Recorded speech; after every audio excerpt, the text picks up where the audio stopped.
Hey, hello everyone. How are you all? I hope you are a fit student and staying at home safely. So जैसा कि आप सब जानते हैं, हम प्रोनाउन पढ़ रहे हैं और हमने अपनी लास्ट वीडियो में बात की है पर्सनल प्रोनाउन की और साथ ही कुछ बहुत ही इंपॉर्टेंट रूल्स के बारे में भी हमने डिस्कस किया है। ओके, आज की वीडियो में हम पर्सनल प्रोनाउन से रिलेटेड कुछ और इंपॉर्टेंट रूल्स के बारे में बात करने वाले हैं। साथ ही हम पॉसेसिव प्रोनाउन और बाकी के कुछ प्रोनाउंस के बारे में भी डिस्कस करेंगे। ओके, सो वीडियो एंड तक देखना है, बिल्कुल भी स्किप नहीं करना है। अगर आप चैनल पर नए हैं तो जल्दी से जाइए, चैनल को सब्सक्राइब कर लीजिए और साथ ही बेल आइकन को प्रेस भी कर दीजिए। ओके, मैंने अपने प्रीवियस वीडियो में आपको कुछ क्वेश्चंस दिए थे। अगर आपको उन क्वेश्चंस का आंसर चाहिए तो आप कमेंट सेक्शन में मुझे बता सकते हैं। हमारे नेक्स्ट वीडियो में हम उन क्वेश्चंस के आंसर्स के बारे में डिस्कस करेंगे। ओके, चलिए अब बिना समय गवाए हमारे वीडियो की शुरुआत करते हैं। नेक्स्ट रूल क्या कहता है, यदि वाक्य में बी के बाद बी का मतलब क्या है, is, am, are, was, word. Okay, अगर बी के बाद हु, विच, दैट का प्रयोग हो, हु, विच, दैट क्या है, ये रिलेटिव प्रोनाउन है। ओके, तो अगर वाक्य में helping verb is, am, are के बाद relative pronoun who, which, that का प्रयोग हो तो हमें क्या करना है, रिलेटिव प्रोनाउन के पहले सब्जेक्टिव प्रोनाउन का यूज करना है। ठीक है, जैसे कि it is I who help you. अब यहाँ पे बी की फॉर्म है इज, हमारे पास यहाँ पे प्रोनाउन है रिलेटिव प्रोनाउन। इससे पहले हमने किसका यूज किया है, हमने यूज किया है सब्जेक्टिव प्रोनाउन का। One more example, it is he who has stolen my purse. Who क्या है हमारे पास, अगेन हु हमारे पास है रिलेटिव प्रोनाउन। रिलेटिव प्रोनाउन से पहले हमने सब्जेक्टिव प्रोनाउन का यूज किया है। ओके, नेक्स्ट रूल क्या कहता है, प्रीपोजिशन के बाद ऑब्जेक्टिव प्रोनाउन का प्रयोग करते हैं। ठीक है, प्रीपोजिशन जैसे कि एट, फॉर। ओके, तो देखिए, डोंट लाफ एट हर, ये ऑब्जेक्टिव यूज किया है हमने। One more example, I have brought something to you. This is also objective pronoun. Okay, so this thing you'll have to keep in mind. Preposition के बाद आपको किसका use करना है, आपको ऑब्जेक्टिव प्रोनाउन का यूज करना है। Okay, what is next example, सामान्यतः लाइक एवं अनलाइक के बाद, लाइक और अनलाइक दोनों वर्ब्स हैं, मेन वर्ब्स हम इसको कह सकते हैं। लाइक का मतलब की तरह, ठीक है, इनके बाद ऑब्जेक्टिव प्रोनाउन का हमें यूज करना है। जैसे यू लुक लाइक हर, तुम उसके जैसे दिखते हो या तुम उसके जैसी दिखती हो। Okay students, now will discuss about some more rules. Okay students, अब हमारा नेक्स्ट रूल क्या कहता है वो भी हमें समझने की जरूरत है। जिरन, जिरन किसको कहते हैं, जब मेन वर्ब के साथ आईएनजी फॉर्म आती है ना, जैसे टॉक तो टॉकिंग हो जाता है। Okay, walk, walking. ओके, तो इस तरीके से इसे जिरन कहते हैं। अगर जिरन के बाद ऑब्जेक्टिव, मतलब हमेशा जिरन के बाद हमें किसका प्रयोग करना है, ऑब्जेक्टिव प्रोनाउन का ही यूज करना है। जैसे visiting them is delightful. Visiting ये जिरन है और इसके बाद में हमने प्रयोग किया है ऑब्जेक्टिव प्रोनाउन का। Okay, what is next, talking him. Again talking क्या है, जिरन है और इसके बाद हमने किसका प्रयोग किया है, हमने ऑब्जेक्टिव प्रोनाउन का यूज किया है। ओके, अब नेक्स्ट रूल क्या कहता है, जब वाक्य में दो कर्ताओं के बीच तुलना हो, मतलब जब हम दो सब्जेक्ट्स की तुलना करते हैं, किससे करते हैं, मतलब सब्जेक्ट्स की तो तुलना करनी है लेकिन एज और देन बीच में यूज करके हम तुलना करते हैं, तो किसका प्रयोग होगा, तो सब्जेक्टिव प्रोनाउन का ही यूज होगा। ठीक है, जब सब्जेक्ट की तुलना होगी तो सब्जेक्ट का प्रयोग होगा और जब ऑब्जेक्ट की तुलना होगी तो ऑब्जेक्ट का प्रयोग होगा। ठीक है, देखिए जैसे Mukesh is as fat as I. अब यहाँ पे आपको मी यूज नहीं करना है, आपको यूज करना है आई, क्योंकि तुलना किसकी हो रही है, सब्जेक्ट की तुलना हो रही है ना। नेक्स्ट क्या है, I run faster than he, किसकी तुलना की है हमने, सब्जेक्ट की तुलना की है, इसीलिए हमने यहाँ पे सब्जेक्टिव प्रोनाउन का यूज किया है। ओके, नेक्स्ट रूल क्या कहता है, दो ऑब्जेक्ट की तुलना एज और देन से हो तो ऑब्जेक्टिव प्रोनाउन का यूज करना है। जैसे I love you as much as him, यहाँ पे हमने किसकी तुलना की है, ऑब्जेक्ट की तुलना की है, इसलिए यहाँ पे हमने यहाँ पे क्या किया है, ऑब्जेक्टिव प्रोनाउन यूज किया है। ओके, तो ये आपको ध्यान में रखना है। अभी हम कुछ और रूल्स के बारे में डिस्कस करते हैं और उसके बाद I am going to give you some exercise and we are going to solve them. Okay, so stay tuned. Okay students, what is the next rule, बहुत सारे रूल्स आने वाले हैं प्रोनाउन में, तो ऐसा मत सोचिए कि बहुत सारे हम बोल जाएंगे, नहीं, लेकिन सारे रूल्स बहुत ज्यादा इंपॉर्टेंट हैं, ना सिर्फ आपकी नेवी एयरफोर्स की तैयारी के लिए, बल्कि अगर आप किसी और भी गवर्नमेंट एग्जाम की तैयारी करेंगे तो इंग्लिश सब्जेक्ट में, इंग्लिश ग्रामर में आपको कभी कोई प्रॉब्लम नहीं आएगी अगर आप ये वीडियोस एकदम ध्यान से देख रहे हैं। Okay, so what is the next rule, जब तीन प्रोनाउन एक साथ हो, ओके, जब एक सेंटेंस में 3 प्रोनाउन एक साथ आ जाते हैं और उनका जो क्रम है वो चेंज होता है, तो आपको कैसे उनका क्रम रखना है, कैसे उनकी पोजीशन रखनी है, ये हमें बताया गया है स्कूल में। कैसे रखनी है हमें, 2 3 1 का क्रम फॉलो करना है। जैसे यू सेकंड पर्सन हमने पहले यूज किया है, उसके बाद हमने थर्ड पर्सन यूज किया है और उसके बाद हमने फर्स्ट पर्सन का यूज किया है। ठीक है, अब मैंने 1 2 3 क्यों लिखा है यहाँ पे? ठीक है, ये तो है यूजुअल सेंस कि जब भी आपको यूजुअली मिलेंगे 3 प्रोनाउन एक साथ तो आप क्या करेंगे, 2 3 1 का क्रम फॉलो करेंगे। लेकिन अगर तीनों प्रोनाउन एक साथ मिले लेकिन किसी बुरी चीज के लिए मिले, है ना, कोई दोष हो उनमें, कोई कमी हो या उन्होंने कोई पाप किया हो, तो उस सेंस में आपको 1 2 3 का फॉर्म फॉलो करना है। जैसे अगर यहाँ पे आ जाए आर क्रिमिनल्स, तो आपको कैसे लिखना है, I you and he are criminals. Okay, पहले फर्स्ट पर्सन यूज करेंगे, फिर सेकंड पर्सन और उसके बाद थर्ड पर्सन। ठीक है, what our next rule is, जब 2 प्रोनाउन हो, है ना, अगर 2 प्रोनाउन आते हैं तो हमें कैसे फॉलो करना है, 2 3, सेकंड पर्सन के साथ थर्ड पर्सन, सेकंड पर्सन के साथ फर्स्ट पर्सन और थर्ड पर्सन के साथ फर्स्ट पर्सन, ये क्रम हमें फॉलो करना है। जैसे you and he, second person and third person. लेकिन वही अगर 2 पर्सन हो साथ में और उनमें कोई दोष हो या उन्होंने कोई पाप किया हो, कोई बुरा काम किया हो, तो इसको हम ऑपोजिट कर देंगे, 3 2 हो जाएगा, 1 2 हो जाएगा और 1 3 हो जाएगा। ठीक है, इस तरीके से आपको ध्यान में रखना है। What our next rule is, 2 या 2 से अधिक सिंगुलर नाउन। ठीक है, 2 या 2 से अधिक सिंगुलर नाउन जब एंड के साथ जुड़े हुए होते हैं तो हमें प्लूरल प्रोनाउन या प्लूरल एडजेक्टिव का यूज करना है। जैसे कि मैंने यहाँ पे एक एग्जांपल लिखा है, अदिति एंड मेघा, दोनों सिंगुलर हैं। ठीक है, किससे जुड़े हुए हैं, एंड से जुड़े हुए हैं। तो हमने क्या किया यहाँ पे, टुक देयर लंच टुगेदर, हमने क्या यूज किया है यहाँ पे, देयर यूज किया है।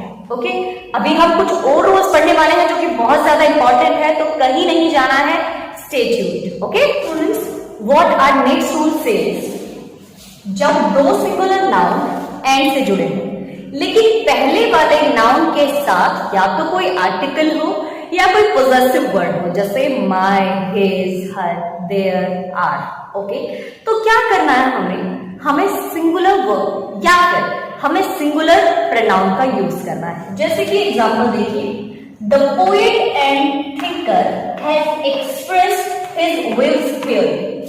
समझ आया क्या बताया है मैंने, अगर 2 सिंगुलर नाउन एंड से जुड़े हो लेकिन एंड के जो पहले वाला सिंगुलर नाउन है उससे पहले या तो किसी पोजेसिव वर्ड या फिर किसी आर्टिकल का यूज हुआ है तो हमें उसे सिंगुलर काउंट करना है। ओके, और हम सिंगुलर प्रोनाउन साथ ही सिंगुलर हेल्पिंग वर्ब का यूज करेंगे। ओके, वहीं अगर दोनों सिंगुलर नाउन के साथ या तो कोई आर्टिकल या फिर कोई पोजेसिव वर्ड जुड़ा हो तो हमें क्या करना है, हमें उसे प्लूरल काउंट करना है, प्लूरल हेल्पिंग वर्ब और साथ ही प्लूरल प्रोनाउन का यूज करना है। जैसे कि मैंने एक एग्जांपल लिखा है, हालांकि मैंने रूल नहीं लिखा है लेकिन मैंने एग्जांपल लिखा है और इसी एग्जांपल की हेल्प से आपको समझ में आ जाएगा। The poet and the thinker have expressed their wills clearly. अब आपको कुछ समझने की जरूरत है यहाँ पे, वो मैं आपको भी समझा देती हूँ। देखो, पहले दा लगने से और दोनों में अलग अलग दा लगने से क्या डिफरेंस हो। अब देखिए, द पोएट एंड थिंकर, यहाँ पे हम सिर्फ एक ही व्यक्ति की बात कर रहे हैं, द पोएट, पोएट जो कि थिंकर भी है, तो सब्जेक्ट क्या हुआ, सिंगुलर हुआ। अब यहाँ पे देखिए, the poet and the thinker, यहाँ पे सब्जेक्ट हो गए 2, पोएट अलग व्यक्ति हो गया और थिंकर अलग व्यक्ति हो गया, इसलिए हमने प्लूरल यूज किया है। ओके, आई होप आपको समझ में आया होगा। What is our next rule, यदि किसी सिंगुलर नाउन के पहले ईच एवं एवरी का प्रयोग हुआ है, ठीक है, किसी भी सिंगुलर नाउन से पहले आपको ईच और एवरी दिखता है तो आपको सिंगुलर हेल्पिंग वर्ब साथ ही आपको सिंगुलर प्रोनाउन का यूज करना है। ओके, ये जो सारे रूल्स हैं ये एक टॉपिक आता है सब्जेक्ट वर्ब एग्रीमेंट, हम उसमें भी पढ़ते हैं, लेकिन अभी हम प्रोनाउन पढ़ रहे हैं और प्रोनाउन में जो एरर्स हमें आइडेंटिफाई करने हैं वो इनसे रिलेटेड हैं, इसीलिए हम यहाँ पे अभी पढ़ रहे हैं। उसके बाद जब हम टॉपिक पढ़ेंगे सब्जेक्ट वर्ब एग्रीमेंट, उसमें भी हम इन रूल्स को एक बार डिस्कस कर लेंगे ताकि आपको और अच्छे से समझ में आ जाए। ओके, तो देखो हमने क्या किया है यहाँ पे, every soldier and every seller was in his place. हमें यहाँ पे क्या करा है, हमने सिंगुलर हेल्पिंग वर्ब ली है और साथ ही हमने सिंगुलर प्रोनाउन का यूज किया है। ओके, आई होप आपको समझ में आया होगा। अभी कुछ और रूल्स हैं जिनके बारे में हम यहाँ पे डिस्कस करने वाले हैं, कहीं नहीं जाना है। Students, what is the next rule? जब दो subjects with, along with, together with, in addition to, accompanied by या फिर एज वेल एज से जुड़े हों, तो आपको किस तरीके से वर्ब या फिर आपको किस तरीके से वर्ब या आपको प्रोनाउन यूज करना है? आपको according to the first person, according to the first subject हमें प्रोनाउन या हेल्पिंग वर्ब का यूज करना है। जैसे कि एक एग्जांपल है, the captain with all the players. Okay, बीच में क्या है? विद, इधर है all the player, sorry all the players, और फर्स्ट सब्जेक्ट है हमारा द कैप्टन। ओके, तो हम according to the first subject helping verb और प्रोनाउन यूज करेंगे। तो हमने यहाँ पे लिखा है इज रनिंग, है ना, हमने सिंगुलर यूज किया है क्योंकि हमारा जो फर्स्ट सब्जेक्ट है वो सिंगुलर है। ओके, क्या रूल है? अगर कोई भी दो subject with, along with, together with, in addition to, accompanied by या एज वेल एज से जुड़े हों, तो हमें according to the first subject helping verb या फिर प्रोनाउन का यूज करना है। ओके, सेकंड सब्जेक्ट क्या है हमारा? यदि वाक्य में इधर और, निदर नोर, आप इसको आइदर और, नाइदर नोर भी बोल सकते हैं, इधर और निदर नोर भी बोल सकते हैं, अगर जुड़े हो तो आपको हमेशा सिंगुलर प्रोनाउन का यूज करना है। जैसे कि आइदर अदिति और Naira forget her pen. Okay, what is the next rule? Okay students, I hope आपको रूल समझ में आए होंगे। So I have given some questions and what you will have to do, you'll have to identify the error. If you know the answer already, then you can tell us the answer in the comment section.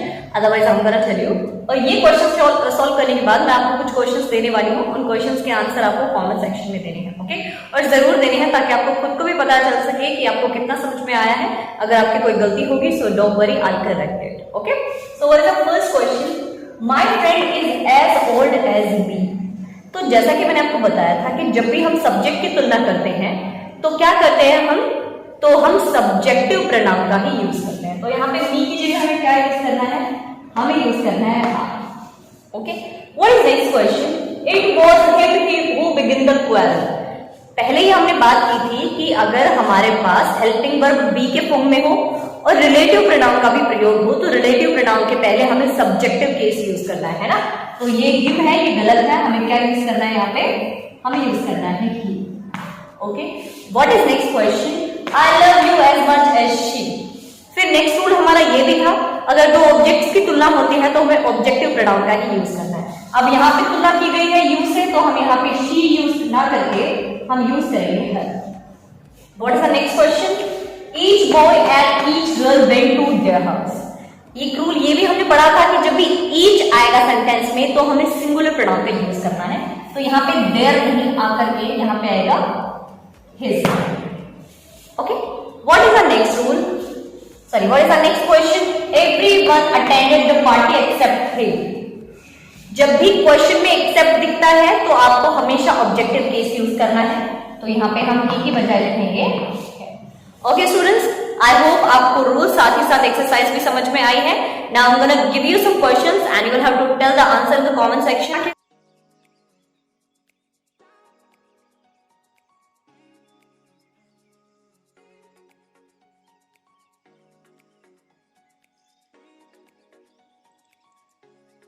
Students, अब हम बात करने वाले हैं reflexive या intensive pronoun की। Okay, intensive को हम एम्फसाइजिंग या एम्फेटिक प्रोनाउन भी कहते हैं। ओके, सो इसके बारे में हम थोड़ा डिस्कस कर लेते हैं।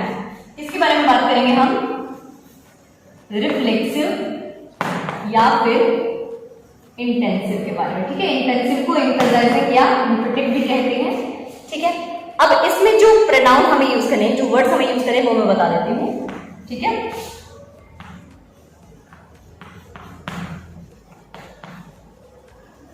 I, we, you, they, he, she, it।